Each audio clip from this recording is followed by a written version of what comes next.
go ahead with our Spanish style. And today there is a new rhythm we show you in the preparation for our upcoming workshop in December, I guess. So I love the sweet rhythm. I hear that it would be a 6/8 beat. So would you mind to explain to me and to us how it works? Yeah, sure. So let's start. So we start with the same chords we always had. So the first is a D minor here on my tenor.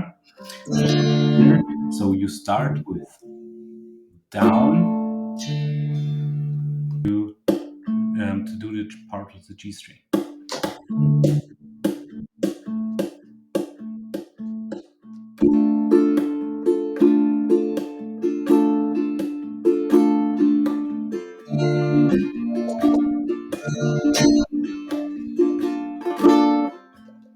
Can't hear it.